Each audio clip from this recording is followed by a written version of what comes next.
Olá! O Fórum Padel não para de inovar e depois de criações de enorme sucesso, como foi o caso das t-shirts do Fórum, com vendas na casa das unidades, o Fórum Padel agora entra no mundo do audiovisual.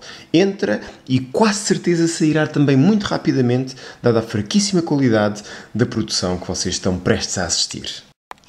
E perguntam vocês por carga da web que nós agora vimos fazer um vídeo. Basicamente temos muito tempo nas mãos e achamos que seria uma forma útil de vos explicar uma das perguntas mais inquietantes dos momentos atuais.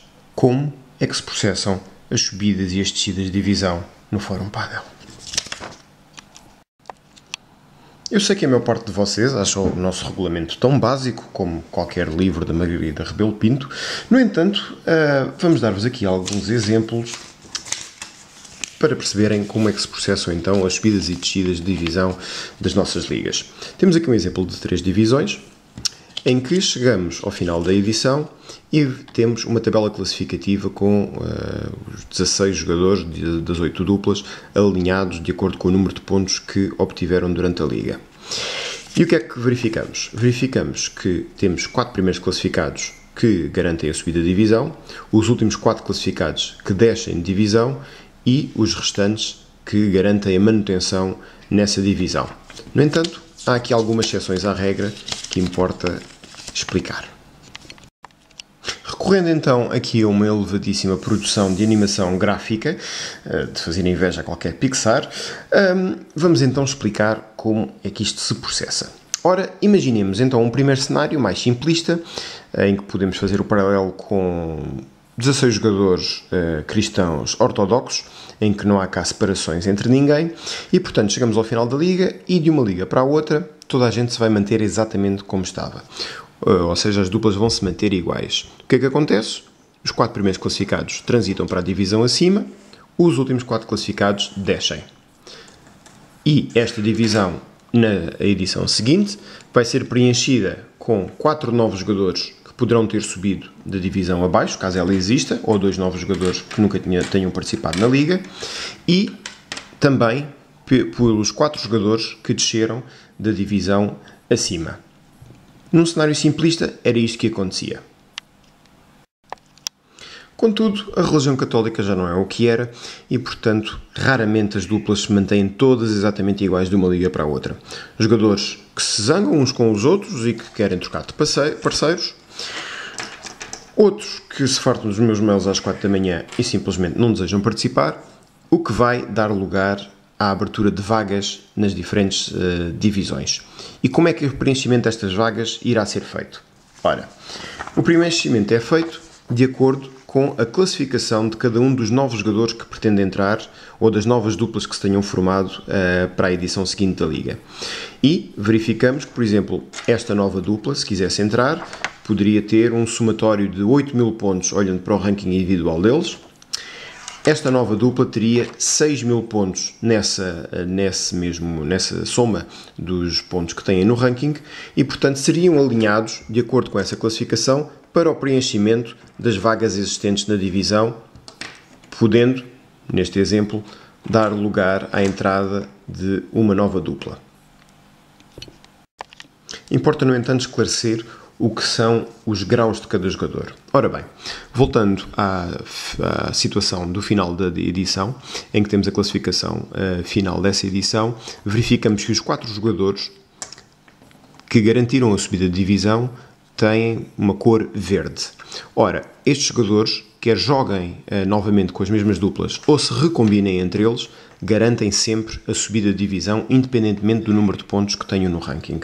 A mesma coisa com os últimos 4. Estes 4 jogadores, desde que joguem entre eles, de que forma for, também vão descer sempre de divisão. Esta mesma regra também se aplica a quem fica no meio da tabela e consiga assegurar a manutenção. Portanto, desde que eles joguem, mantenham as duplas ou troquem entre eles, estes jogadores vão sempre assegurar a manutenção. Há só aqui uma pequena exclusão a esta regra, que é o facto de, se em determinado momento, por motivos de lesão, há necessidade de trocar um elemento de uma dupla, imaginando que, por exemplo, que esta troca tinha sido feita ao fim da primeira jornada, este elemento que saiu lesionado contabilizou apenas um jogo. Vai figurar na tabela classificativa. No entanto, todos os jogadores que tenham menos de 50% dos jogos realizados durante uma edição da Liga nunca poderão garantir o estatuto, ou seja, ficam sempre sujeitos ao ranking na passagem para a edição seguinte da Liga. Outra questão relevante é o facto de, quando nós estamos na presença da divisão número 1, por exemplo, estes 4, obviamente, que não vão subir divisão, porque não existe mais nenhuma divisão acima, mesmo que nós estivéssemos na presença de uma categoria de nível 3, estes primeiros classificados do nível 3 nunca passam automaticamente para o nível 2, podem inscrever-se no nível 2, mas não têm acesso garantido. E se olharmos para a última divisão, os últimos classificados nem sempre baixam para a divisão abaixo, a não ser que ela seja criada se tivermos inscritos para tal. Ou seja, numa última divisão, os 4 últimos classificados, o que é que lhes vai acontecer? Podem ser excluídos da liga seguinte, ou então garantirem um lugar se, por exemplo, houver desistências ou não houver número de inscritos suficiente. Eles aí, caso desejem participar novamente na liga, podem voltar a inscrever-se e, de acordo depois com o número de inscritos, verificaremos se existe vaga para eles ou não.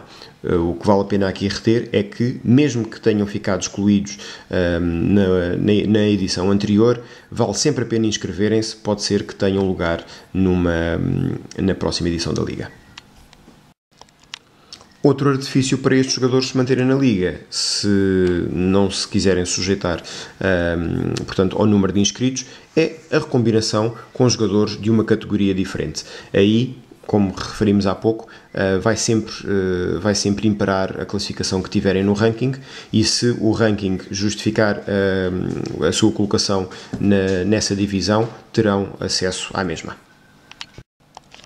E pronto, tal como vos havia prometido, regras extremamente simples de entender. Queria agradecer a vossa paciência por terem chegado ao fim deste vídeo, agradecer a todos os dois, olá Luís, olá Pedro, obrigado, e também agradecer ao nosso parceiro tecnológico. Meus amigos dinamarqueses, desta vez a publicidade foi grátis, para a próxima será bem mais caro. As regras estão explicadas, claro que há sempre formas alternativas de olharmos para elas, e também convém dizer que qualquer semelhança entre a realidade e o que se passou neste vídeo, essencialmente no caso deste coxo, não é pura coincidência. Muito obrigado pela vossa paciência. Até à próxima, que duvido que vá acontecer.